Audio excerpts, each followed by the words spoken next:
अभी जो सबसे पहले लोग आपसे सवाल जानना चाहेंगे, आपका जो तजर्बा था सीईसी के तौर पर, वो कैसा रहा? चीफ इलेक्शन कमिश्नर बनना कि बहुत ही कम लोगों को नसीब होता है, तो मैं बहुत खुशकिस्मत रहा कि मुझे ये मौका मिला।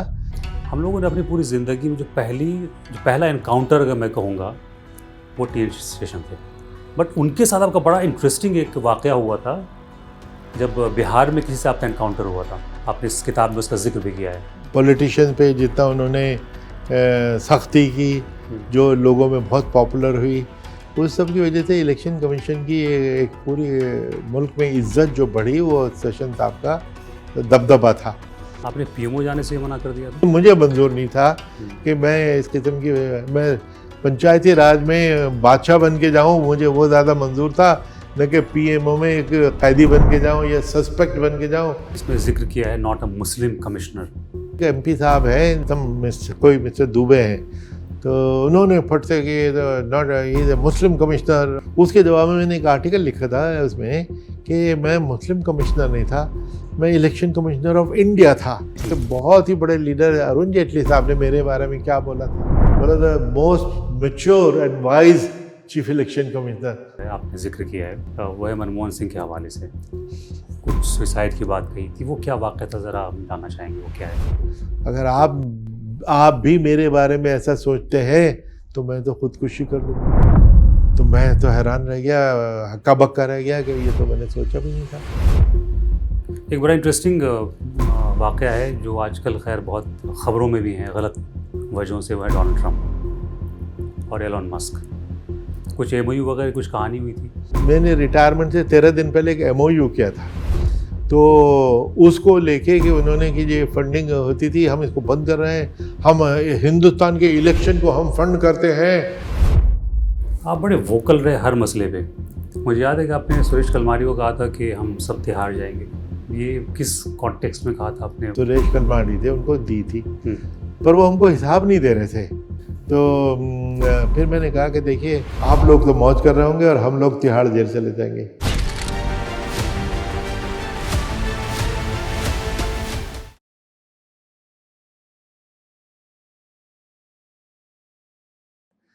आदाब, सलाम टीवी के इस पॉडकास्ट में आपका एक बार फिर से इस्तकबाल है।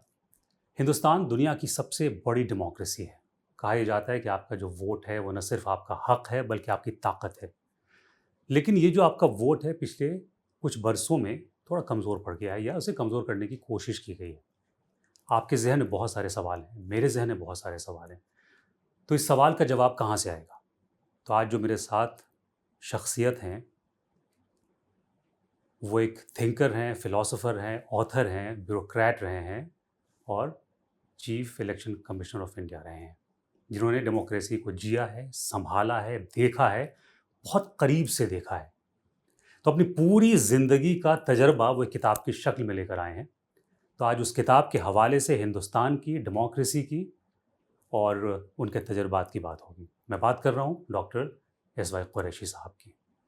सर आदाब, बहुत बहुत इस्तकबाल एक बार फिर आपका सलाम टीवी पर। बहुत सारे सवाल हैं हमारे जहन में, लेकिन आपने आप जो किताब लेकर आ रहे हैं, India and I, 100 memories not a memoir. अभी जो सबसे पहले लोग आपसे सवाल जानना चाहेंगे, आपका जो तजर्बा था सीईसी के तौर पर, वो कैसा रहा? देखिए, मैं समझता हूँ कि सीईसी बनने का मौका तो बहुत ही कम ब्यूरोक्रेट्स को मिलता है। जी। तो वैसे तो आईएएस में बड़ी वैरायटी ऑफ जॉब्स होता है। कभी आज आप एग्रीकल्चर में हैं, कल इंडस्ट्री में हैं, फिर एजुकेशन में हैं, जो इस सर्विस की सबसे बड़ी खूबी है। जी। लेकिन ये इलेक्शन तो कराते हैं सारे आईएएस अफसर हैं शुरू से। फील्ड में रिटर्निंग ऑफिसर लगते हैं, ऑब्जर्वर लगते हैं, तो एक्सपीरियंस तो सबका को इलेक्शन का है। लेकिन इलेक्शन कमिश्नर या चीफ इलेक्शन कमिश्नर बनना ये बहुत ही कम लोगों को नसीब होता है। तो मैं बहुत खुशकिस्मत रहा कि मुझे ये मौका मिला, और मैंने ये काम अपनी तरफ से जितना खुश असलूबी से कर सकता हूँ करने की कोशिश की थी। हम लोगों ने अपनी पूरी ज़िंदगी में जो पहला एनकाउंटर अगर मैं कहूँगा, वो ट्रेन स्टेशन थे। मतलब उन्होंने पहली बार हिंदुस्तान में ये बताने की कोशिश की थी कि इलेक्शन कमीशन ऑफ इंडिया एक ऑर्गेनाइजेशन है, एक संस्था है जो काम करता है हिंदुस्तान के लिए। बट उनके साथ आपका बड़ा इंटरेस्टिंग एक वाक़या हुआ था, जब बिहार में किसी से आपका एनकाउंटर हुआ था। आपने इस किताब में उसका ज़िक्र भी किया है। जी, बड़ा वो इंटरेस्टिंग था। आपने ठीक कहा कि सेशन साहब ने इतना शानदार काम किया था कि इलेक्शन कमीशन, जिसके बारे में लोगों को पता ही नहीं था कि होती क्या चीज़ है, उसकी इम्पोर्टेंस नहीं पता थी, उसकी विजिबिलिटी ही नहीं थी, तो उसको उन्होंने इस्टेब्लिश किया। जो इलेक्शन कमीशन का रॉब होना चाहिए था वो इस्टेब्लिश किया, और पॉलिटिशियन पे जितना उन्होंने सख्ती की, जो लोगों में बहुत पॉपुलर हुई, उस सब की वजह से इलेक्शन कमीशन की एक पूरी मुल्क में इज्जत जो बढ़ी, वो सेशन साहब का दबदबा था। तो उन्हीं के ज़माने में, उन्हीं के अंडर में एक दफ़ा मेरी ड्यूटी लगी बिहार में इलेक्शन ऑब्जर्वर की। जब ऑब्जर्वर की ड्यूटी लगती है तो उनको चीफ इलेक्शन कमिश्नर जो हर दफ़ा हमेशा उनको ब्रीफ करते हैं कि जी आप जहाँ जा रहे हैं ये चीज़ें देखने को मिलेंगी, जो पर क्या क्या मुश्किलात हो सकती हैं, और आपने उनको कैसे हैंडल करना है और अपने आप को कैसे बिहेव करना है, कंडक्ट करना है। तो उसमें हमको उन्होंने भी सारा बताने के बाद कि ठीक है बॉयज़ एंड गर्ल्स, अब आप जाइए, फिक्र ना कीजिए, कुछ नहीं होगा, don't worry, nothing will happen except a bullet through your stomach and a bomb on your face. ज़्यादा से ज़्यादा आपके एक गोली पेट में लग जाएगी या मुंह पे बम फट जाएगा। ये उनके रीएश्योरिंग वर्ड थे, तो जो उस वक्त की बिहार की हालत को रिफ्लेक्ट करते थे। और श्योर इनफ हमने जब इलेक्शन किया, हमने कोई गोली तो हमारे पेट में नहीं गई, लेकिन हमने 2 बम फटते हुए बिल्कुल 10 फुट के फासले पे ज़रूर देखे, तो जो उस ज़माने का नॉर्म था। खैर ये तो आधी कहानी। पर चूँकि वो सेशन साहब की पीक पॉपुलैरिटी का ज़माना था, तो मैं एक दफ़ा बीडीओ के दफ्तर में एक बैठा हुआ अपने अरेंजमेंट रिव्यू कर रहा था, तो मैंने जो लोग बैठे थे उनसे पूछा कि यहाँ सेशन साहब को लोग गांव वाले जानते हैं? अरे साहब, वो तो रोज़ाना आके पूछते हैं कि आज सेशन साहब ने क्या ऑर्डर दिया। मैंने कहा अच्छा, अगर इतनी उनकी मकबूलियत है तो अगर वो इलेक्शन लड़ेंगे फिर तो खूब अच्छी तरह जीत जाएंगे। कह नहीं साहब, इलेक्शन में उनकी ज़मानत जब्त हो जाएगी। तो मैं बड़ा हैरान हुआ कि अगर इतने पॉपुलर एक तरफ है, ज़मानत क्यों जब्त हो जाएगी? मैंने कहा वो कैसे? के लिए उस वक्त उनकी ज़ात पूछी जाएगी, क्योंकि इलेक्शन जो लड़ा जाता है वो पॉपुलैरिटी पे नहीं, वो ज़ात पात के बेसिस पे लड़ा जाता है। बड़ी पते की बात मुझे बताई गई, और श्योर इनफ सेशन साहब ने बाद में एक लोकसभा के लिए इलेक्शन लड़ा अहमदाबाद से, हार गए बुरी तरह। उसके बाद प्रेसिडेंट ऑफ इंडिया के लिए इलेक्शन लड़ा उन्होंने, वो भी बुरी तरह हार गए, क्योंकि हो सकता है कि उनको जो मकबूलियत थी उससे ये लगा होगा, यही जो मेरे दिल में ख्याल आया कि मैं तो इतना मकबूल हूँ, बड़ी आसानी से लोग मुझे वोट देंगे, क्योंकि वोट देने की जो रियलिटी है वो दूसरी ही है जो इसमें निकल के आती है, जो सबके लिए, हम सबके लिए लेसन है। मैं भी बड़ा पॉपुलर हुआ था, मुझे भी लोग कहते थे इलेक्शन लड़ोगे तो यूं जीत जाओगे, मुझे मालूम था कि मेरी ज़मानत जब्त होगी, तो मैं उस झांसे में नहीं आया। किसी ने ऑफर नहीं किया आपको? किया था एक दो पार्टी ने, लेकिन मैंने साफ मन करना कर दिया कि भाई इलेक्टोरल पॉलिटिक्स मेरे बस की नहीं है, और वरना मैं उसी उसमें कि वाकई पीक पे मैं अपनी पॉपुलैरिटी के मैं भी रिटायर हुआ था। किसी आप तो जहाँ से लड़ेंगे सब लोग, आप बिल्कुल जीते हुए समझिए। तो मैंने कहा साहब बिल्कुल सवाल ही नहीं पैदा होता, मेरी ज़मानत जब्त हो जाएगी। आपने पीएमओ जाने से मना कर दिया था? जी, ये भी था कि पीएमओ जाने का, वो भी एक अलग कहानी है कि मैं joint secretary youth affairs ministry में होता था। बहुत इंटरेस्टिंग जॉब थी। उस ज़माने में मेरे पास एडिशनल चाहता है डायरेक्टर जनरल ऑफ नेहरू युवा केंद्र, नेहरू उसके 3 लाख के करीब यूथ क्लब पूरे हिंदुस्तान में होते थे, जो हमारे अंडर में हमको रिपोर्ट करते थे। यानी हिंदुस्तान के कोने कोने में मैं जा सकता था। सेक्रेटेरिएट की पोस्ट में आदमी एक टेबल पे रहता है, कमरे में बंद रहता है, फाइलों से देखता रहता है। यहाँ पे ये एक इंटरेस्टिंग जॉब थी कि सेक्रेटेरिएट जॉब तो अपनी तरफ, दूसरी तरफ फील्ड जॉब थी, हिंदुस्तान के कोने कोने में मैं घूम के देखता रहता था। ये यूनिक जॉब थी। फिर नेशनल सर्विस स्कीम NSS जो यूनिवर्सिटीज़ में होती है, 300 यूनिवर्सिटी में NSS होती थी, तो उसकी वजह से भी मैं यूनिवर्सिटीज़ में जाना। तो ऐसी सूरत में कि जो इतनी इंटरेस्टिंग जॉब की मौजूदगी में मुझे ये एकदम सडनली एक साहब ने इत्तला दी कि साहब आप तो पीएमओ में जॉइंट सेक्रेटरी जा रहे हैं। तो मैंने कहा मैंने कहा मुझे तो नहीं मालूम। तो वो कहने लगे बनो नहीं, आपको पता होगा ऐसा। मैंने समझा मैं छुपाने की कोशिश ये करूं। मनमोहन सिंह का टेन्योर था? जी मनमोहन सिंह का टेन्योर था ये? नहीं नहीं, ये था नरसिम्हा राव साहब अच्छा। का, नरसिम्हा राव का टेन्योर था। तो उस वक्त जब ये पोस्टिंग होने का हुआ तो मैंने उस अपने जो इन्फॉर्मर थे उनको बताया कि साहब मेरे तो कोई इरादा नहीं है। और उन्होंने कहा साहब आपकी तो सारी जो वेटिंग सिक्योरिटी चेकिंग सब कुछ हो चुकी है, आज शाम तक ऑर्डर आ जाएगा, कल तक आ जाएगा, कल तो आपने ज्वाइन करना है। मैं घबरा गया। मैं इत्तेफाक से मेरे पड़ोस में ही वो ऑफिसर जो हमारे सब की आईएएस की पूरे इंडिया की पोस्टिंग करते थे वो रहते थे, मिस्टर सिन्हा, NK सिन्हा उनका नाम था। तो उनके घर में गया। मैंने कहा कि सर मुझे ये पता लगा कि मेरी वहाँ पर पोस्टिंग हो रही है आपके ऑफिस में, तो मैं तो नहीं जाना चाहता। तो पहले तो बड़े नाराज़ हुए कि तुमको पता कैसे लगा। तो मैंने कहा सर मुझे किसी ने बता दिया। तो फिर दूसरे उन्होंने कहा क्यों नहीं जाना चाहते। तो मैंने जो 2 वजह बताई उन्होंने उससे डिसएग्री किया। मैंने कहा कि साहब देखिए 2 वजह से मैं नहीं जाना चाहता। एक तो पीएमओ की जॉब जो है बिल्कुल डेस्क जॉब, बिल्कुल एक पिंजरे में बंद रहने वाली बात है कि आपके सारे सोशल कॉन्टैक्ट, किसी से अपना मिलना जुलना सब बंद हो जाता है, क्योंकि सिक्योरिटी की वजह से पीएमओ के जितने भी ऑफिसर्स हैं ना उनके वो एक बंद कमरे में कैद से हो जाते हैं। तो मैंने कहा वो मुझे आइडिया अच्छा नहीं लगता।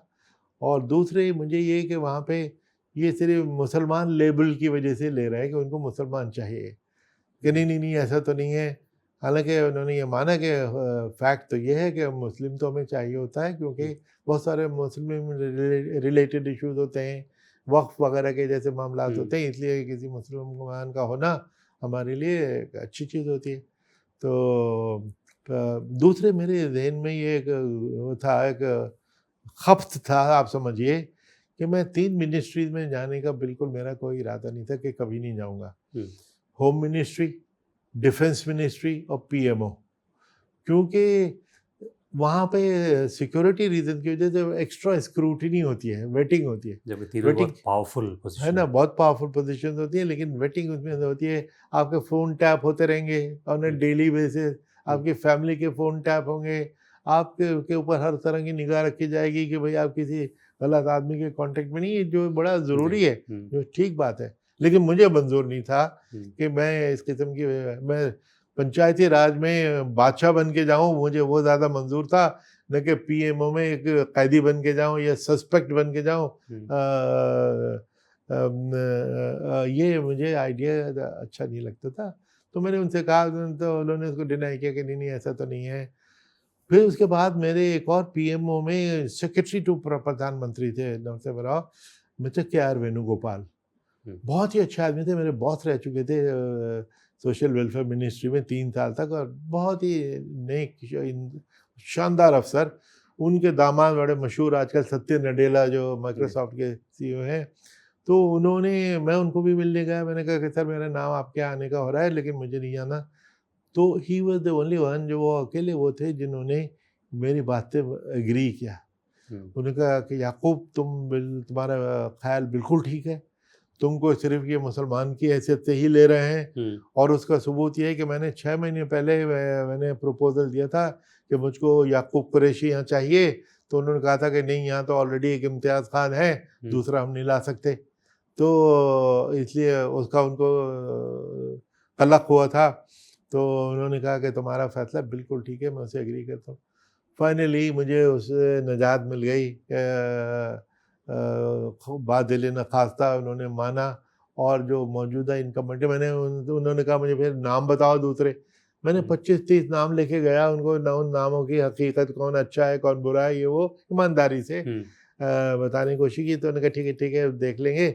जो मौजूदा उस वक्त इनकम्बेंट थे इम्तियाज़ खान, उनको ही 2 साल की एक्सटेंशन दे दी। तो मेरा पीछा छुटा। और मुझे, हालांकि बहुत से लोग कहते हैं कि मेरी बहुत बेवकूफ़ी थी, लेकिन कि मुझे पीएमओ में जाके कौन था मेरे सुरखाब के पर लग जाते। बल्कि ये कि जो मेरा नेचर नहीं थी, मैं बहुत फाइल वाइल में नोटिंग वोटिंग किताब का कीड़ा टाइप का नहीं था। मुझे फील्ड जॉब ज़्यादा अच्छी लगती थी, जहाँ ज़्यादा इंटरेक्शन होते थे। ये सीसी वाला फिर कैसे आए, वो कैसे बनाया? नहीं, वो तो एक बिल्कुल ही अलग बात है। जी। मुझे एक्चुअली उस वक़्त सरकार ने मुझे चुना था एज़ सीईओ प्रसार भारती। मुझे पीएमओ ने 1.5 महीने पहले इन्फॉर्म कर दिया था कि आपको प्रसार भारती के लगाएँगे, लेकिन अभी 1.5 महीने बाद जब वैकेंसी होगी तो उस वक़्त इसको करेंगे, आप फ़िलहाल अभी अपने तक रखना। सडनली 3 दिन पे जो रह गए थे उस बात में, मैं अपने मेंटली प्रसार भारती में ये करूँगा, वो करूँगा। मैं डीजी दूरदर्शन रह चुका था और वहाँ 1.5 साल के, हालाँकि मेरे 3 साल का कॉन्ट्रैक्ट था, कॉन्ट्रैक्ट पे मैं आया था प्रसार भारती का, लेकिन मुझे 1.5 साल में ही ऑलमोस्ट निकाल दिया गया। हाँ, इस तरह के हाउंड इतने किया, परेशान इतना किया कि मैंने ही उनसे हाथ जोड़े कि भैया मुझे निकालो। तो मेरे कानूनी तौर पे मुझे हटा नहीं सकते थे। जो मैंने जब लिख के भेजा कि मैं नहीं रहना चाहता, उसको उन्होंने मेरा इस्तीफ़ा मान के मुझे वहाँ से छुट्टी दी। ऐसी सूरत में हम प्रसार भारती में लाके सरकार मुझे इन ए वे रिहेबिलिटेट कर रही थी। तो फिर एकदम सडनली ये इलेक्शन कमीशन का है। उस वक्त तो मुझे इसकी इम्पोर्टेंस भी पूरी तरह नहीं पता थी, कितनी इम्पोर्टेंट जॉब साबित होती है ये। और खैर मैंने इसके लिए हाँ की, क्योंकि उसमें इम्पोर्टेंट हाँ कहने के लिए जो इम्पोर्टेंट था कि मैं अभी आईएएस में मेरा 1 साल बाकी था। लेकिन आप इलेक्शन कमीशन में एज एन ऑफिसर नहीं जा सकते, आपको रिज़ाइन करना होता है पहले, कि ताकि आप सरकार के कंट्रोल से निकल जाएं। तो मैंने उसमें हाँ भरी कि मैं हाँ रिज़ाइन कर दूंगा मैं 1 साल पहले, इधर मुझे अगर सरकार लेती है। तो मैं उस तरह इलेक्शन कमीशन में आ गया। 4 साल इलेक्शन कमिश्नर रहा, 2 साल चीफ इलेक्शन कमिश्नर रहा, और मैं समझता हूँ मेरा टेन्योर बहुत कामयाब रहा था। उसमें आपने इसमें जिक्र किया है नॉट अ मुस्लिम कमिश्नर, ये किस कॉन्टेक्स्ट में आया ये था? तो बहुत ही एक रीसेंट बात है जी। कि मैंने पिछले दिनों वक्फ एक्ट बन रहा था, वक्फ बिल बना, तो मैंने उस पर एक ट्वीट किया था जी। कि ये जो एक्ट है ये मुस्लिम प्रॉपर्टीज को ग्रैब करने का एक बहाना है। तो उस पे एक एमपी साहब हैं, जो उनका तो नाम भी मुझे नहीं पता था, छोटे मोटे एमपी रहे होंगे, तो कोई मिस्टर दुबे हैं, तो उन्होंने फट से कि नॉट ये मुस्लिम कमिश्नर, और इतने तो ये क्या था वो क्या था, उन्होंने मेरी पता नहीं क्या क्या खूबियाँ गिनवा दी। ये पता थी खूबियाँ आपको सब? है सारी खूबियाँ पता थी आपको अपनी, या उन्होंने नई नई गिनाई थी? हाँ, नहीं, वो जो मेरी सारी खूबियाँ जो उन्होंने बताई वो उनके माइंड की इख्तिरा थी। तो उन्होंने ये क्या था, उसने तो बांग्लादेशी बहुत बुला लिए थे, और उन्होंने इलेक्ट्रोल में ये कर दिया वो कर दिया, हर किस्म की बकवास उन्होंने लिखी। तो खैर उसके जवाब में मैंने एक आर्टिकल लिखा था उसमें कि मैं मुस्लिम कमिश्नर नहीं था, मैं इलेक्शन कमिश्नर ऑफ इंडिया था। और मुस्लिम लेबल ये मेरे साथ उस पर लगाना, ये उनकी बड़ी ज़्यादती थी। और फिर मैंने उनको याद दिलाई, था आर्टिकल में ही है कि वो तो मामूली से आदमी है, उनके बहुत ही बड़े लीडर अरुण जेटली साहब ने मेरे बारे में क्या बोला था। उन्होंने कहा था India one of the most mature and wise chief election commissioner.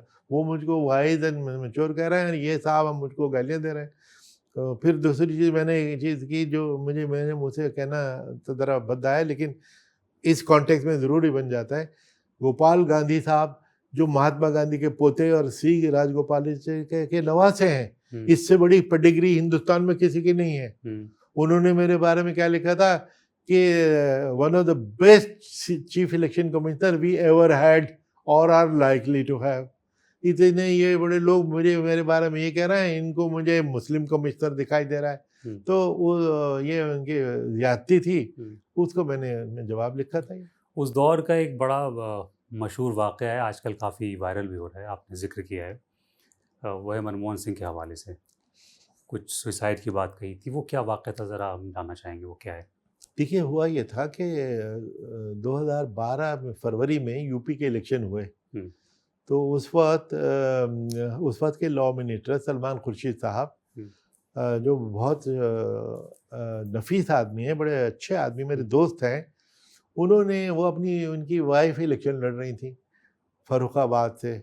वहाँ पे इलेक्शन की स्पीच में उन्होंने, जैसे कि इलेक्शन में आदमी पॉलिटिशियन रॉ में बह जाता है और बड़े बड़े जुमलेबाजी कर देता है, उन्होंने कहा जी हम माइनॉरिटी का कोटा डबल कर देंगे पावर में आ जाएंगे। तो उस पर फॉरेन ऑपोजिशन उसके ऊपर दौड़ पड़ी, और बीजेपी खासतौर से मेन ऑपोजिशन थी।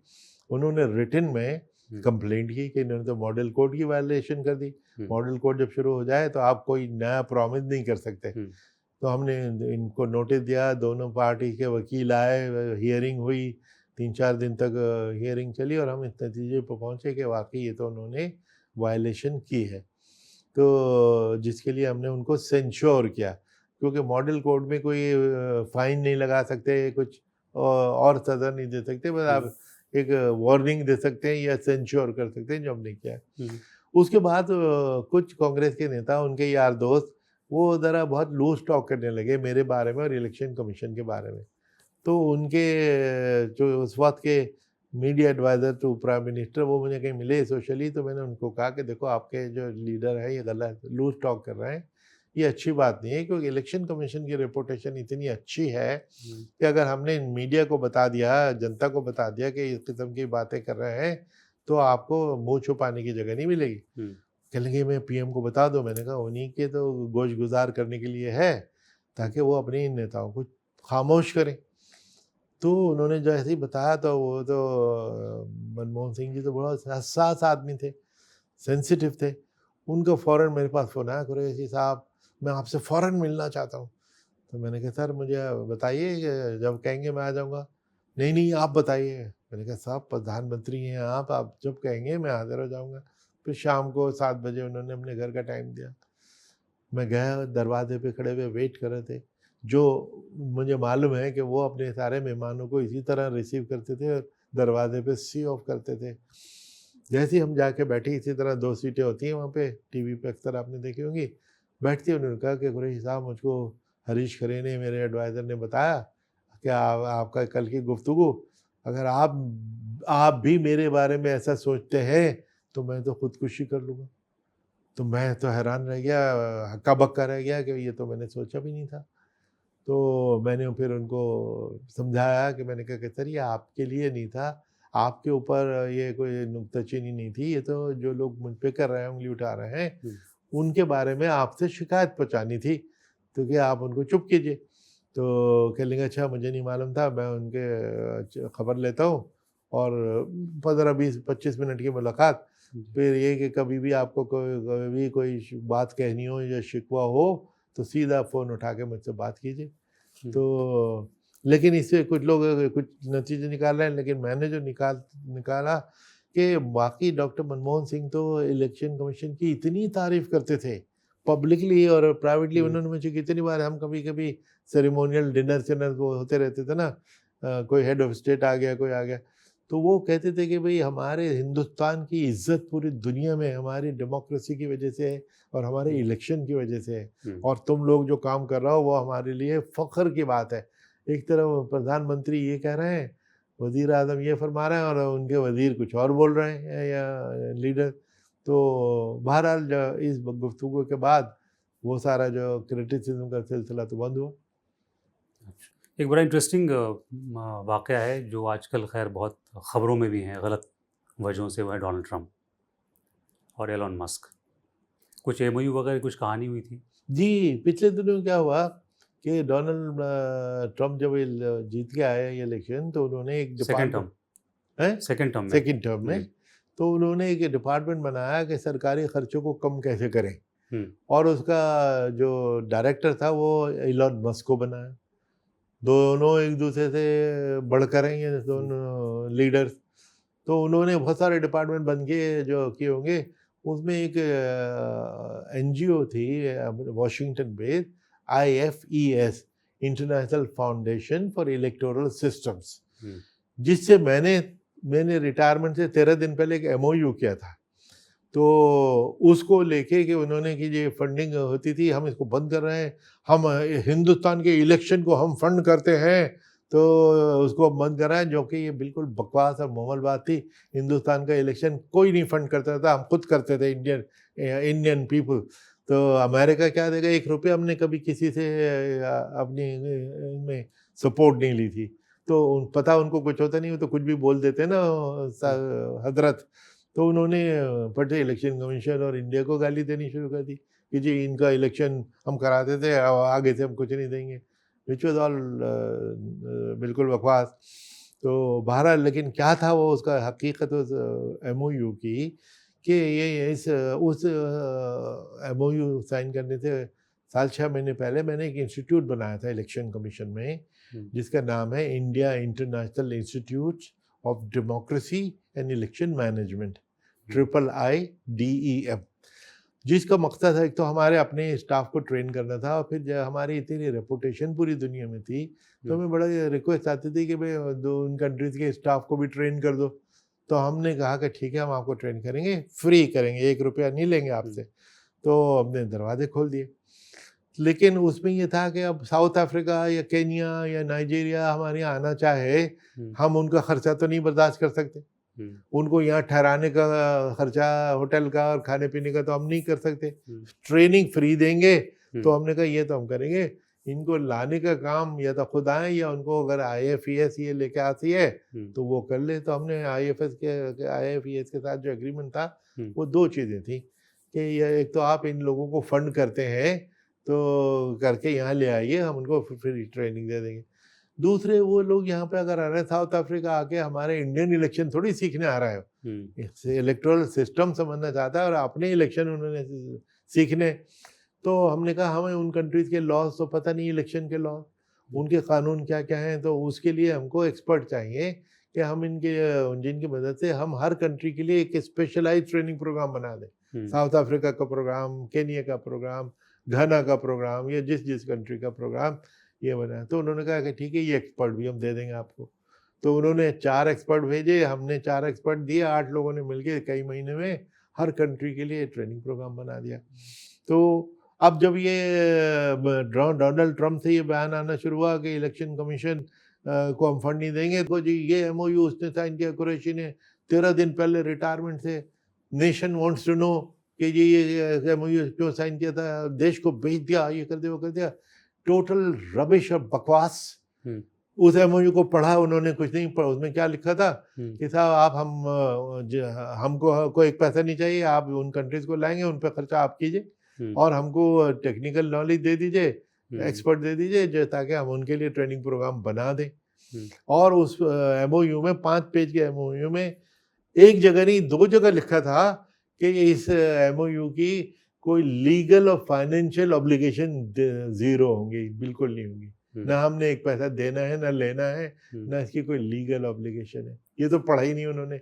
नॉर्मली एक MOU में ये इस किस्म का क्लॉज एक ही जगह होता है, वो तो पता नहीं एक रूहानी आवाज़ होगी कि मैंने एक जगह नहीं 2 जगह लिख दिया इसको। वो तो साहबान ने पढ़ा नहीं, वो मेरे पीछे पड़ गए। और बाद में कि देखो अब कुछ और डेवलपमेंट है जिसकी वजह से कि देखो India international institute IIDM 140 countries 143 countries को ट्रेनिंग दे चुका है, देखो हमारी कितनी शान शौकत है। वो शान शौकत दिलाने वाला कौन था? Spokesman of different parties. वो भूल गए कि वो कराने वाला SY कुरैशी था। गाली देने के लिए SY कुरैशी, अगर प्रशंसा तारीफ करनी है तो फिर बताओ भी कि भाई ये इसको बनाया किसने था, ये इंस्टीट्यूट तो मैंने बनाया था। उसकी ग्लोरी से पूरा फायदा उठाने के लिए आप तैयार, और बुरा भला कहने के लिए। और अगर इतनी बुरा MOU था, 13 दिन में रिटायरमेंट से पहले मैंने लिखा था किसी बुरी नीयत से, तो 13 साल से पावर में है, इसको आज तक MOU को निकाल के क्यों नहीं फेंका, रिजेक्ट क्यों नहीं किया? आज तक चल रहा है वो MOU, आज तक चल रहा है, और सब किसी फायदा उठा रहे हैं, देश फायदा उठा रहा है। कमिश्नर्स अब 103 के तहत, ये नहीं कि वहाँ के स्टूडेंट आ गए, बच्चे आ गए, कमिश्नर टॉप मैनेजमेंट हमसे ट्रेनिंग लेके जाता है। तो विश्व गुरु तो हम इलेक्शन के बनाने वाला कौन था? उसको गाली देने को आगे आगे तैयार, लेकिन जब उसकी अचीवमेंट है तो उसको भी तो जिक्र कर दो भाई साहब। अब आपने जिक्र अभी किया था डोनाल्ड ट्रम्प का और पैसों का, कि भाई हमने इलेक्शन कमीशन को पैसे दिए, सर इलेक्शन ने पैसे दिए। पैसों का जब जिक्र आता है तो अगर मैं 2024 के इलेक्शन की बात करूँ, मुझे एक डेटा जहन में आ रहा है इस वक्त, 1 लाख करोड़ 2024 के लोकसभा इलेक्शन में खर्च हुआ था। आमतौर पे इलेक्शन कमीशन पैसों पे नज़र रखता है। अभी आपको लगता है कि जिस तरह से काम हो रहा है वो आई वॉश है सिर्फ, या वाकई नज़र रखते हैं इलेक्शन कमीशन? नहीं, देखिए नज़र रखते हैं। एक तो ये 1 लाख के जो फिगर है ये 2024 की नहीं, ये 2019 की है। 24 और बढ़ गया होगा। तो अब और भी बढ़ गया होगा। 1 लाख मतलब मैंने पढ़ा नहीं, 1 लाख ये करोड़ प्लस था। क्योंकि जो सेंटर फॉर मीडिया स्टडीज ये जी। निकालता था 2019 के बाद, मुझे उनका 2024 पे निकालना याद नहीं कि उन्होंने कोई सर्वे किया हो। एनीवे 1 लाख था, अब 1 लाख 1.25 लाख हो गया होगा। 1.25 लाख जी। तो मैं उसकी ये कहता हूँ कि ये 1.25 लाख, एक तो भारत इतना बड़ा मुल्क है, तो उसमें इलेक्शन मैनेजमेंट पे, जो कंडक्ट एडमिनिस्ट्रेशन पे सिर्फ 4,500 करोड़ खर्च होता है। वो कुछ भी नहीं है इतने बड़े देश के लिए। 90 देशों के बराबर हमारा देश है, तो उसमें 4,500 करोड़ की तो खैर कोई वैल्यू ही कुछ नहीं। लेकिन 1 लाख करोड़ अगर नेताओं का खर्च हुआ, तो मैं तो कहता हूँ क्या बुरी बात है। नेताओं का पैसा गरीबों में ही तो खर्च होता है। आप कारपेंटर लेंगे, पोस्टर बनाने वाला लेंगे, पेंटर लेंगे, ऑटो चलाने वाला लेंगे, वो पैसा आपका गरीबों में जा रहा है तो बड़ी अच्छी बात है, कौन सी बुराई है। और अगर वाकई आपने को चिंता है कि बहुत ज़्यादा है, इसको कम करना है, तो मैंने एक सुझाव भी दिया है कि कानून में पॉलिटिकल सॉरी कैंडिडेट्स के ऊपर एक पाबंदी है कि आप एक कैश लिमिट होती है, उससे ज़्यादा 1 रुपया नहीं खर्च कर सकते। आजकल लोकसभा के लिए 95 लाख है। 1 रुपया फालतू करेंगे तो आपके का इलेक्शन कैंसिल हो जाएगा। तो लेकिन पॉलिटिकल पार्टी के ऊपर कोई वो नहीं है, लिमिट नहीं है। वो 5-5 करोड़ 10-10 करोड़ आप पे खर्च कर देंगे। तो ये तो लेवल प्लेइंग फील्ड तो डिस्टर्ब हो गई। तो उसके जवाब में मैंने कहा कि जो पॉलिटिकल पार्टी पे भी लिमिट है वो लगा दीजिए कि जितना कैंडिडेट खर्च करेगा उतना ही पॉलिटिकल पार्टी करेगी, न कि 10 गुना 50 गुना। ये यूके के इलेक्शन में भी ये है कि पॉलिटिकल पार्टी पे भी ये एक लिमिट है, कर दो। अगर सिंसियर आपका ये इरादा है या ऑब्जेक्शन है खर्चे पे, तो उसको कम करने का बड़ा अच्छा तरीका है। 1 लाख से घट के 10,000 पे आ जाएगा। सबसे ज़्यादा खर्चा तो पॉलिटिकल पार्टीज करती हैं, है ना। एक और दिलचस्प पर्सनालिटी आपकी ज़िंदगी में, हमारे पड़ोसी मुल्क के प्राइम मिनिस्टर भी रहे हैं, वो बहुत बड़े क्रिकेटर थे, इमरान खान। आपकी उनसे मुलाकात हुई, आप उनको अपना तजुर्बा बताना चाह रहे थे, वो आपको गोली मार के चले गए। ये क्या वाक़या था? वो ये था कि 2011 में हमारे पूरे साग रीजन के इलेक्शन कमिश्नर की एक एसोसिएशन है जी। तो उसकी हम साल में एक बार मीटिंग करते हैं। मैंने 2010 में हमने की दिल्ली में, 2011 में इस्लामाबाद में थी, मैं उधर गया। तो वहाँ पे उनके इमरान खान के एक दोस्त, जो मेरे भी दोस्त हैं, उन्होंने कहा कि साहब इमरान खान साहब से मिलना चाहोगे? तो मैंने कहा मिल लूँगा, क्योंकि क्रिकेट के हीरो तो वो थे ही, और वो ज़माना था कि जब वो प्राइम मिनिस्टर बनने के लिए, इलेक्शन लड़ने के लिए पॉलिटिक्स में एक्टिव थे। तो मैं उनको एक बात समझाना चाहता था कि वो इलेक्शन कमीशन ऑफ पाकिस्तान, उसको बहुत बुरा भला कहते थे। तो मेरे हिसाब से ये बड़ी शॉर्ट साइटेड बात थी कि जिस इंस्टीट्यूशन ने आपका भी इलेक्शन कराना है, और अगर आप जीतेंगे, जीता हुआ डिक्लेयर करना है, आपने उन्हीं को बदनाम कर दिया, तो आपकी लेजिटिमेसी पे क्वेश्चन मार्क होगा। तो मैं ये समझाना चाहता था कि देखिए, इलेक्शन कमीशन को पे अटैक करना अच्छी चीज़ नहीं है, इससे आप गुरेज कीजिए। तो बजाय मेरे इस ज्ञान को लेने के, उन्होंने फट से टॉपिक बदल के क्रिकेट डिस्कस करनी शुरू कर दी। अब इमरान खान से मैं क्रिकेट तो डिस्कस करने के मैं अहल ही नहीं था, तो वो बात रह गई। बाद में 2018 में इत्तेफाक से मैं वहाँ पे इनके इलेक्शन में ऑब्जर्वर था, न कॉमनवेल्थ की तरफ से एक टीम गई थी, मैं उसके मिशन में था। तो उस वक्त ये पीएम बन के आ गए। उनके इलेक्शन पे जो उंगलियां फिर उठी, उसी इलेक्शन कमीशन के, जिसको ये बेईमान कहते थे, तो उसी इलेक्शन कमीशन ने जब इनको डिक्लेयर किया इलेक्टेड, तो लोगों ने उसको क्वेश्चन किया कि साहब ये तो रिजल्ट ही ख़राब है, तो गड़बड़ हुई है, इलेक्शन कमीशन तो बेईमान है। तो जो दूरंदेशी की बात मैं उनको समझाना चाह रहा था, उन्होंने नहीं समझा, तो अब ये उनकी मर्जी। आपने बहुत ट्रैवल किया है, आपने बहुत सियासत को करीब से देखा है। इमरान खान का फ्यूचर अब आपको क्या लग रहा है पाकिस्तान में? देखिए, इमरान खान ईमानदार आदमी तो अभी भी वहाँ पे कहलाए जाते हैं कि उन्होंने कोई बेईमानी नहीं की, और वाकई वो ईमानदारी चाहते थे। लेकिन वो तो चूँकि उनका वहाँ आर्मी का रूल है पूरा, और आर्मी से उनके ताल्लुकात ख़राब हो गए, तो उन्होंने इनको निकाल के जेल में डाल रखा है। और वो भी अपने ज़िद्दी हैं, उन्होंने अपना उसूल पे जो कायम है, वरना वो कॉम्प्रोमाइज़ कर आके बाहर आ सकते थे, जो एक हमने सुना कि एक आध बार एफर्ट हुई। तो हालांकि अब उनकी उम्र जो है, वो बूढ़े तो हो ही रहे हो, तो अब उतनी एनर्जी भी उनमें नहीं रही। लेकिन पोटेंशियल उनमें बाउंस बैक करने का, अब जैसे नवाज शरीफ भी तो जेल में रहे थे, फिर वो वापस आ गए, उनके भाई प्राइम मिनिस्टर बन गए, उनकी बेटी चीफ मिनिस्टर बन गई पंजाब की। तो पॉलिटिशियन का यही है कि इनके अप्स एंड डाउन लाइफ में होते हैं। He can bounce back, he can always come back. और किसी वक्त आर्मी का मूड हो जाए कि ये इन्हीं को लेके आते हैं और कॉम्प्रोमाइज़ हो जाए तो आप देखेंगे वो फिर पीएम बन जाएंगे। एक और पड़ोसी मुल्क है हमारा, रिश्ते हमेशा अच्छे रहे, पिछले कुछ वर्षों में रिश्ते बड़े ख़राब हुए हैं, बांग्लादेश। शेख हसीना साहब की 2 बार मुलाकात हुई जब वो प्राइम मिनिस्टर थी। किस तरह की गुफ्तगू रही है? देखिए, 2012 में रिटायर हो गया था जी। 2014 में मैं बांग्लादेश में, मुझे किसी ने इनवाइट किया था किसी लेक्चर के लिए। तो बांग्लादेश के जो हाई कमिश्नर यहाँ पे थे, तारिक करीम उनका नाम था। तो उन्होंने कहा कि साहब, अगर आप वहाँ जा रहे हैं और आपकी शेख हसीना से किसी वजह से मुलाकात होती है, प्रधानमंत्री थी वो, तो आप उनको ज़रा ये समझाइएगा कि इलेक्शन कमीशन की इम्पोर्टेंस किसी भी इलेक्शन की लेजिटिमेसी के लिए कितनी ज़्यादा होती है। तो इसलिए वो कोई ऐसे काम ना करें जिससे इलेक्शन कमीशन कमज़ोर पड़ जाए, वो ठीक नहीं होगा। तो मैंने उनसे कर्टसी कॉल के लिए टाइम मांगा, उन्होंने फ़ौरन दे दिया। और मैं अपने उस वक्त हमारे हाई कमिश्नर थे पंकज सरन, उनको लेके ये सोच के 10 मिनट में सलाम दुआ होगी, बात ख़त्म।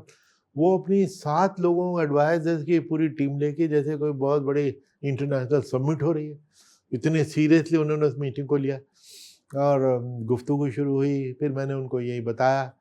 तो अनलाइक इमरान खान, उन्होंने सब्जेक्ट नहीं बदला, बल्कि उन्होंने डिस्कस किया और उन्होंने ये समझाने की कोशिश की कि नहीं, आप ठीक कर रहे हैं और मैं ऐसी कोई कोशिश नहीं कर रही कि इलेक्शन कमीशन कमज़ोर हो जाए।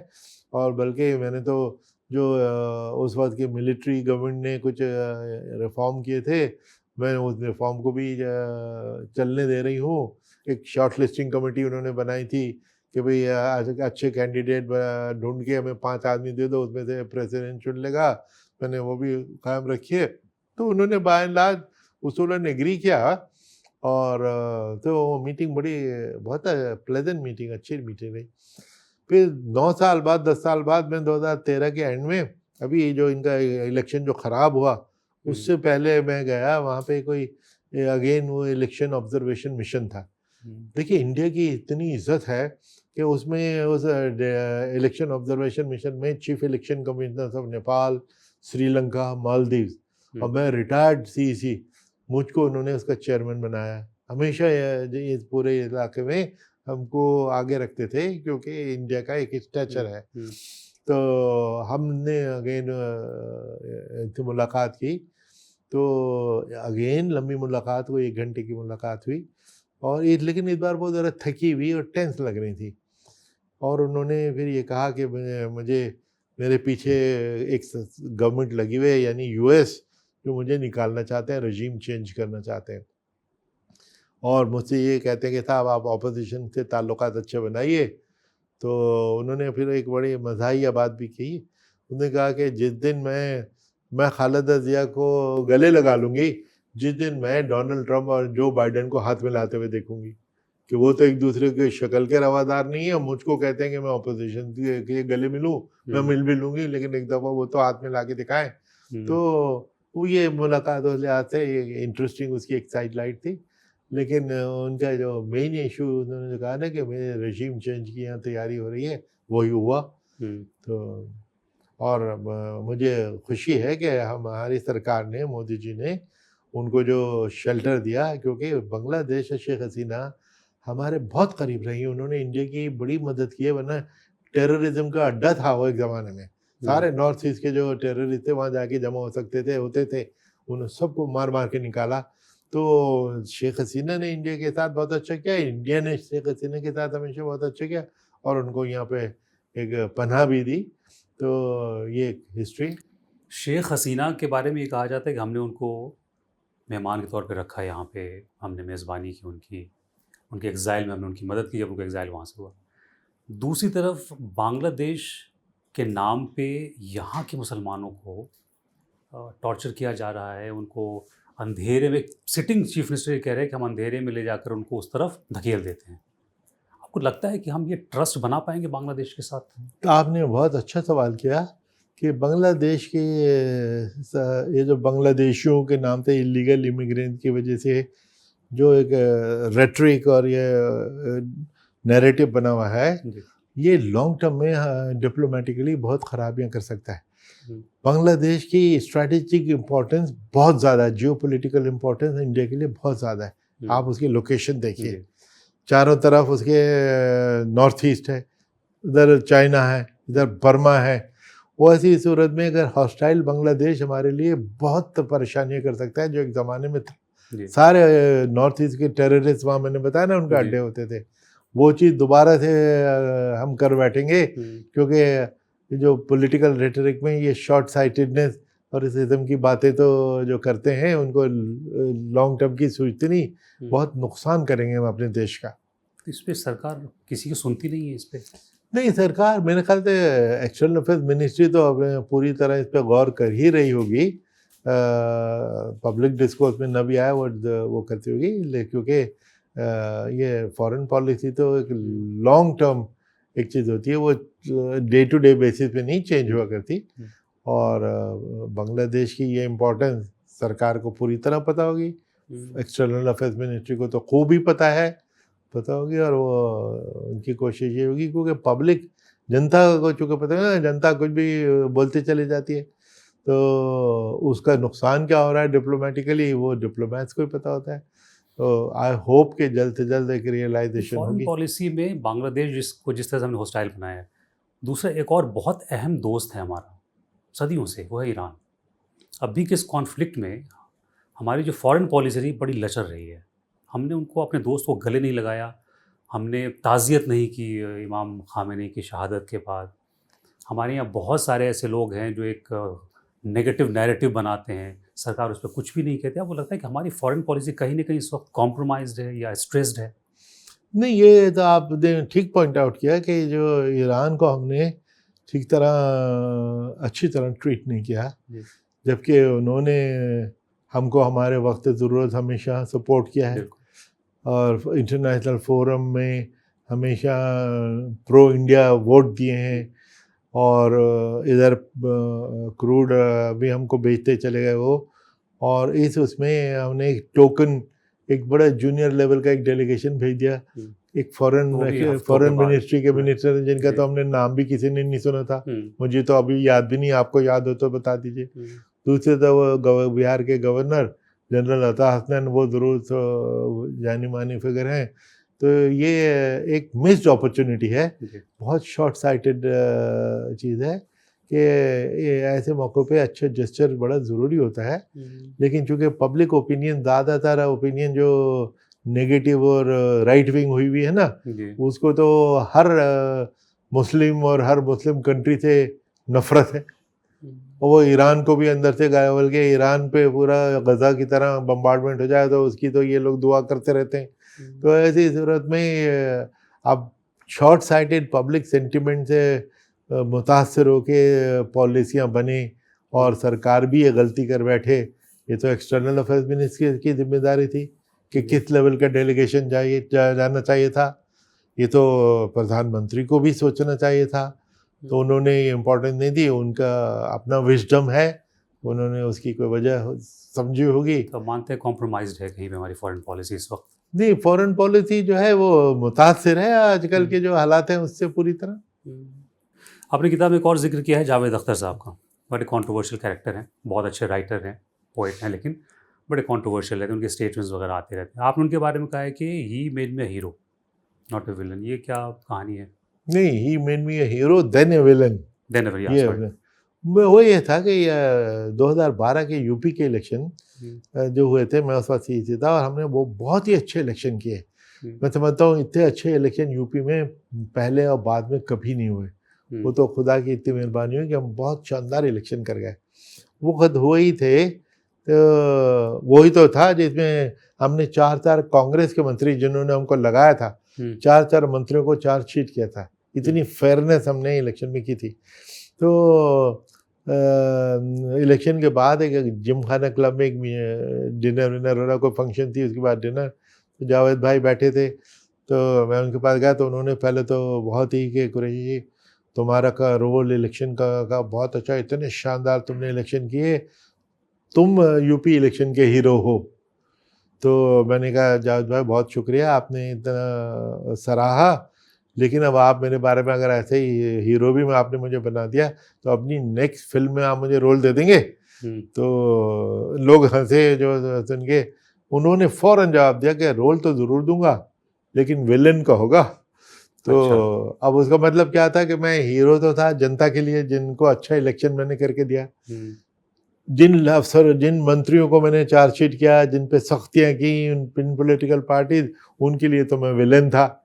तो रेफरेंस उनका ये था कि तुम हीरो तो तुम हो लेकिन रोल विलेन का मिलेगा, क्योंकि यहाँ पे तुमने विलेन का रोल किया है, जो अच्छा किया है, जिसकी वजह से you are considered the winner. अभी यूपी में फिर से इलेक्शन है। हाँ, ये एक कार्टून है, ये अब जरा देखिएगा, ये सूरी तलंग ने उस इलेक्शन के बाद ही बनाया था कि उस इलेक्शन का विनर कौन सी पॉलिटिकल पार्टी है। ये नहीं उसने दिखाया चीफ इलेक्शन कमिश्नर मैं और मैं, हमारे वोटर, एक आम आदमी वोटर, उसको दोनों को जो टॉप सीढ़ी पे खड़ा दिखाया कि ये दे आर द विनर्स। तो जो चीज़ जावेद अख्तर साहब ने कही थी, ये उसका कार्टून भी यही है। अभी 27 में इलेक्शन है यूपी में। कहा यह जा रहा है कि जो हिंदुस्तान का जो कॉन्स्टिट्यूशनल पोस्ट है इलेक्शन कमीशन का, वो इस वक्त बायस्ड है। ऑपोजिशन कहता है कि ये बहुत बायस्ड ईसी है, सरकार कहती है कि ये फेयर ईसी है। 27 का इलेक्शन है, बड़ा स्टेट, सबसे बड़ा स्टेट, और यहाँ से कहते हैं कि अगर आपने यूपी जीत लिया तो फिर आप दिल्ली भी जीत लेते हैं। फिर से सवाल उठेंगे इस इलेक्शन में, इलेक्शन कमीशन पे? हाँ, नहीं, अब सवाल उठ रहा है तो बड़े अफसोस की बात है, दुख की बात है, और इलेक्शन कमीशन को कंट्रोवर्सी से पाक रहना चाहिए, और अगर उसमें वो घिरी हुई है तो ये उसके लिए दुख की बात है, और इसे खुद सोचना चाहिए कि ये रेपुटेशन, ये इमेज क्यों ऐसी बनी, और उसका सुधार करना उनका काम बनता है। आपका बयान भी आया था कि फेडरल हमारा जो स्ट्रक्चर है वो वीकेन हो रहा है। वो तो उसके बहुत सारे कारण हैं, इलेक्शन ही अकेला नहीं है। अब जैसे वन नेशन वन इलेक्शन के चक्कर में भी, कॉन्टेक्स्ट में भी आता है कि हिंदुस्तान का federalism basic structure of the constitution है, उसको कमज़ोर हमें बिल्कुल नहीं होने देना चाहिए। तो और जिसकी वजह से बड़ी डिबेट चल रही है, साउथ इंडियन का जो मैंडेट है वो खत्म हो जाएगा, है ना। एग्जैक्टली, उनकी अपनी एक इम्पोर्टेंस है, वो कॉम्प्रोमाइज़ हो जाए कि जो सेंटर में डिसाइड होगा बस वही देश में चलेगा, तो ये तो फेडरलिज्म के खिलाफ है। बल्कि ये जो डबल इंजन सरकार पे लोग हंसते हैं कि मजाक मुस्कुराते हैं कि बड़ा स्वीट सी टर्म है, क्यूट सी टर्म है, लेकिन मैं समझता हूँ ये तो फेडरलिज्म में सबसे बड़ा अटैक है। क्यों अटैक है? इसमें ये कहा जाता है कि देखो, अगर तुम लोगों ने यूपी में या इसमें या इसी स्टेट में हमारी सेंटर वाली पार्टी को नहीं जिताया तो हम तुम्हारी स्टेट को पैसा नहीं देंगे। जैसे पैसा उनके घर से आ रहा है कहीं से, तो ये पैसा न देने की धमकी, ये तो फेडरलिज्म पे अटैक है कि ओनली अगर आप मेरी पार्टी को जिताओगे तो पैसा मिलेगा आपकी स्टेट को, वरना मैं उसको स्टार कर दूंगा फंड से। तो ये तो फेडरलिज्म पे बहुत बड़ा अटैक है। आपको लगता है कि इलेक्शन कमीशन, चूँकि आप सीईसी रहे हैं, हमने बहुत करीब से देखा है, चूँकि गवर्नमेंट ही अपॉइंट करती है सीईसी को, आपको लगता है कि क्या उस तरफ हमें गौर करना चाहिए कि मल्टी मेंबर फिर से कोई सिस्टम शुरू हो, या एक सीईसी ठीक है? नहीं, वो तो हो चुका, वो तो ऑलरेडी हो चुका है। सुप्रीम कोर्ट में ये केस गया था, 2-3 साल हो गए इस बात को, कि जिसमें उन्होंने कहा कि भाई ये government of the day appoint कर देती है। मैं भी गवर्नमेंट ऑफ द डे का अपॉइंटी था, उसी कांग्रेस गवर्नमेंट का अपॉइंटी था, लेकिन मैंने तो अपनी न्यूट्रलिटी बरकरार रखी। अपॉइंटमेंट होने के बाद मैंने तो सरकार से सारा नाता तोड़ लिया, और तो और मैंने जो 4 मंत्री उसी पार्टी के चार्जशीट किए थे, इससे बड़ा इंडिपेंडेंस का क्या सबूत हो सकता है? Law minister of the land को मैंने सेंश्योर कर दिया, इससे ज़्यादा क्या इंडिपेंडेंस क्या हो सकती है? लेकिन ये हर एक अगर नहीं कर रहा तो गलती कर रहा है। इंडिपेंडेंस इलेक्शन कमीशन को असर्ट करनी चाहिए, और उस वक्त फिर सुप्रीम कोर्ट ने ये कहा कि भाई बाई पार्टीजन प्रोसेस होना चाहिए, यानी कोलिजियम सिस्टम होना चाहिए। सरकार एक ड्राफ्ट लेके आई थी, उसमें कोलिजियम वो बना रही थी जो ऑलरेडी कोलिजियम हमारे और पदों के लिए चल रहा है, यानी prime minister, chief justice of India, leader of opposition. फिर दूसरा ड्राफ्ट जब आया तो उन्होंने कोलिजियम में चीफ जस्टिस के बजाय एक प्राइम मिनिस्टर और उनका अपॉइंटेड उनका मिनिस्टर, अब पीएम और उनका मिनिस्टर तो एक आवाज के हो गए ना, एक ही राय देंगे, एक ही वोट देंगे। लीडर ऑफ ऑपोजिशन की वोट की वैल्यू 0 हो गई। तो ये तो एक जोक हो गया कोलिजियम सिस्टम के साथ। तो ये सरकार की बड़ी ज्यादती थी और ज्यादती है कि इन्होंने ऐसे कोलिजियम जान के कोर्ट के मुंह पे थप्पड़ लगाने के लिए कि ठीक है आप कोलिजियम सिस्टम चाहते थे, ये लो जी कोलिजियम। ये कोई कोलिजियम है? तो मजाक है, ये बहुत गलत है, इसको ठीक करना चाहिए। सुप्रीम कोर्ट ने यह भी कहा है कि भाई इलेक्शन कमीशन का काम सिटीजनशिप देखना नहीं है, लेकिन पिछले कुछ महीनों में या 1-2 बरस में ये देखिए कि इलेक्शन कमीशन ये बताने की कोशिश कर रहा है कि अगर आप वोटर लिस्ट में नहीं तो आप सिटीजन नहीं है इंडिया के। नहीं, ये इस तरह नहीं कह रही, बल्कि इस तरह कह रहा है, मकसद यही है, मतलब मकसद यही हो सकता है, मकसद ये हो सकता है। लेकिन वो जो उनका जो स्टैंड है कि भाई वोटर तो सिर्फ एक सिटीजन ही हो सकता है, फॉरेनर को तो हम वोटर नहीं बना सकते। तो अगर हम वोटर बनाते वक्त उससे पूछते हैं उसकी और उसका सबूत मांगते सिटीजनशिप का, सिर्फ सिटीजनशिप मांग रहे हैं, ये उसको सिटीजनशिप हम उसकी सर्टिफाई नहीं कर रहा है, वो सिर्फ होम मिनिस्ट्री को इख्तियार है। तो ये चीज़ जो थी ना, ये पहले कभी नहीं पूछी जाती थी।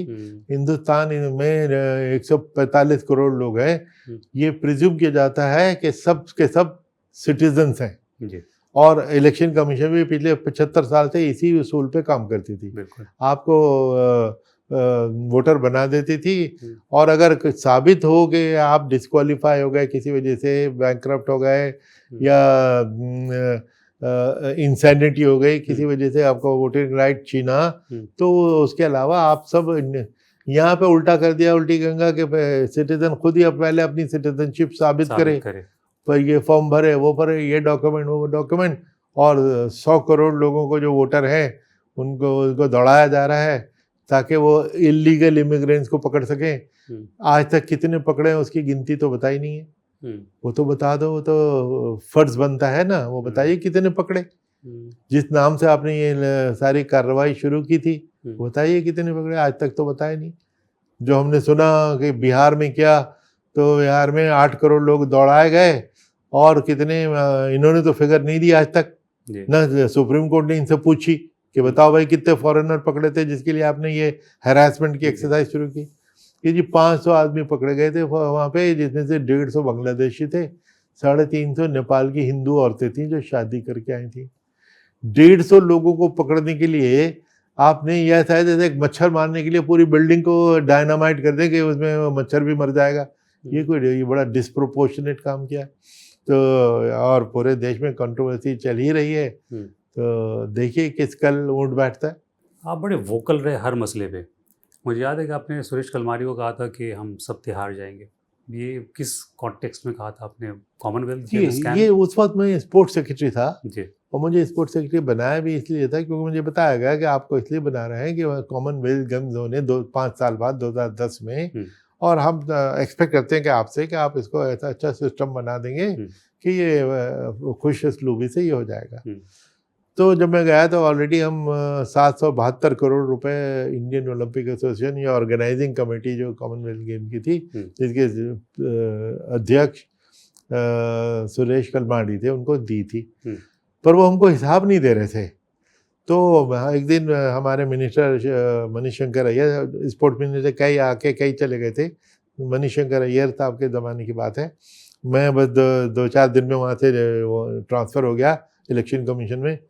तो वहाँ एक मीटिंग हो रही, तो मैंने कहा कि साहब देखिए, हम आपसे हिसाब भी तो मांग रहे हैं, आपको पैसा दिया, सरकारी पैसा है, ये पब्लिक पैसा मेरा तो है नहीं, तो मैं अकाउंटेबल हूँ, मुझे आपसे हिसाब चाहिए जैसे हमारे प्रोसीजर के मुताबिक। तो नहीं ये तो है, तो बड़ी नेशन की रिस्पॉन्सिबिलिटी है, हमारे देश की इज्जत का सवाल है। इज्जत का सवाल ठीक है, लेकिन पैसा दिया है तो हिसाब किताब तो दोगे, हिसाब तो दोगे। तो उस पर ज़रा सख्त कलामी हो गई। तो फिर मैंने कहा कि देखिए, ये आप लोग तो मौज कर रहे होंगे और हम लोग तिहाड़ जेल चले जाएंगे।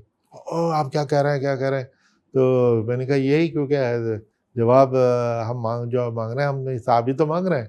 तो खैर वो अनप्लेजेंट सी मीटिंग हो गई, खुदा का करना क्या हुआ, मैं तो खैर ट्रांसफ़र ही हो गया। मेरे बाद 2 जो सक्सेसर आए स्पोर्ट्स सेक्रेटरी, एक के बाद यके बाद दिगरे दोनों का हार्ट अटैक हो गया, मर गए। तो इतनी स्ट्रेस की जॉब थी, मैं भी जिंदा आपके सामने बैठा हूँ क्योंकि वो वहाँ से मैं निकल के कहीं और चला गया था। इतनी हाई प्रेशर की हुई थी, क्योंकि अफसर नहीं चाहता कि वो उसके होते हुए बेईमानी कोई करे उसके पैसे, क्योंकि पैसे का गार्डियन वो है। तो उस वक्त मैंने उनसे कहा था कि हम सब तिहाड़ जेल पहुंचेंगे और आप मौज कर रहोगे, हम तिहाड़ जेल पहुंचेंगे। खुदा का कर नहीं हो कि अफसर तो बच गए, 2 तो अल्लाह को प्यारे हो गए, और एस के अरोड़ा थे और सुधीर नाथ थे। मैं बाहर निकल गया था। 3 एक उसके बाद एक आई सिंधुश्री कुल्लर, वो भी बहुत सख्त थी, उन्होंने बड़ी सख्ती से हिसाब किताब सारा वो मांगा, तो वो भी सरवाइव कर गई। जब बाद में बड़ी इंक्वायरियाँ हुई, CBI BBI सब हुई, तो सरकारी अफसरों का रिकॉर्ड बड़ा साफ था, इनका गड़बड़ था। 9 महीने जेल में रहे, तिहाड़ जेल में। तो ये किस तरह एडमिनिस्ट्रेशन में इस किस्म की टेंशन और परेशानियाँ आती हैं, ये उसकी केस स्टडी है। इस किताब को मैं तफसील से पढ़ूंगा, लेकिन चूँकि आपका जो करियर रहा है एज ए ब्यूरोक्रेट, वो काफ़ी बोल्ड रहा है, काफ़ी आप वोकल रहे हैं। तो चलते चलते एक आखिरी सवाल ये पूछ लूँ कि आपने इसमें कहा है कि कोई शख्स था जो आपको कहता था कि ये कौन मर्द, इससे मैं मिलना चाहता हूँ, ये कौन साहब थे? तो ये था कि मेरे पास 8-6 साल पंजाब हरियाणा हिमाचल वक्फ बोर्ड का एडिशनल चार्ज था एज एडमिनिस्ट्रेटर। तो वहाँ पे एक पंजाब के एक IPS अफसर थे, उनको वक्फ बोर्ड की उसमें ज़रा दिलचस्पी हो गई होगी, वो किसी अफसर की पोस्टिंग कराना चाहते थे, ज़िला विला में भूल भाल गया कौन सा था। तो और क्योंकि ये स्टेट ऑफिसर में बड़े बेईमान टाइप के भी थे, तो वो लैंड वैंड अलॉट कराते फिरेंगे, ये करेंगे वो करेंगे। तो मुझे जिसके लिए वो सिफारिश आ रही थी, मुझे वो अफसर के बारे में रेपुटेशन थी, इमेज आई हुई थी कि बेईमान आदमी है। मैंने कहा मैं तो नहीं पोस्ट करूँगा। तो बड़े बड़े मंत्रियों के उन्होंने फ़ोन कराया, बहुत सीनियर मिनिस्टर जिनको मैं अदरवाइज रिस्पेक्ट करता हूँ, कि जी इसका कर दो। तो मुझे मालूम था इनसे कौन करवा रहा है। तो मैंने कहा साहब ये तो बीमार आदमी, मैं तो नहीं करता। वो बात ख़त्म हो गई, भूल भी गए। 1-2 साल बाद में हरियाणा भवन में मेरे पास एक कार्ड आता है किसी का, फलाना साहब, मैं नाम नहीं लेना चाहूँगा, तो कि जी वो मिलना चाहते हैं। तो मैं बुलाया, उन्होंने कहा साहब मेरा नाम सो है, मैं वो हूँ जो आप पे दबाव डाल रहा था, मैं सिर्फ ये देखने का हूँ ये कौन ऐसा मर्द है जो किसी भी दबाव में नहीं आया। तो मैं हैरान रह गया कि यार इस किस्म की ज़बान तो कभी जूनियर ऑफिसर, मुझसे 20 साल जूनियर होगा, उसकी ऐसी हिम्मत भी कैसे पड़ी, और कि मेरी वो बहादुर और मेरी बहादुरी और बैकबोन देखने के लिए आया। पहले तो मुझे शुभ हुआ कि ज़रूर इसके पीछे कोई चाल होगी, ये कुछ और चाल सोच रहा होगा। तो बहरहाल मैंने कहा कि ठीक है, तुमने अब अगर मेरा देख लिया, अब तशरीफ़ ले जाइए। चाय ज़रूर मैंने उनको पिलाई थी। तो लेकिन ये वाक़या मेरे दिन में रह गया कि क्योंकि ज़िंदगी में ऐसी कोई चीज़ नहीं हुई थी, लेकिन उसमें ये ज़रूर है कि जो ऑफिसर्स के लिए वो है लेसन कि अपनी बैकबोन कभी ना छोड़ना चाहिए। और बहुत सारे ब्यूरोक्रेसी पे इल्ज़ाम होता है कि उनकी बैकबोन नहीं होती और झुक जाते हैं वो, और बल्कि एक लीडर ने कहा था कि उनको बेंड करने को कहा जाता है तो वो क्रॉल करने लग जाते हैं। तो ऐसी सूरत में बैकबोन तो हर अफसर में होनी चाहिए ईमानदारी के लिए, लड़ने के लिए।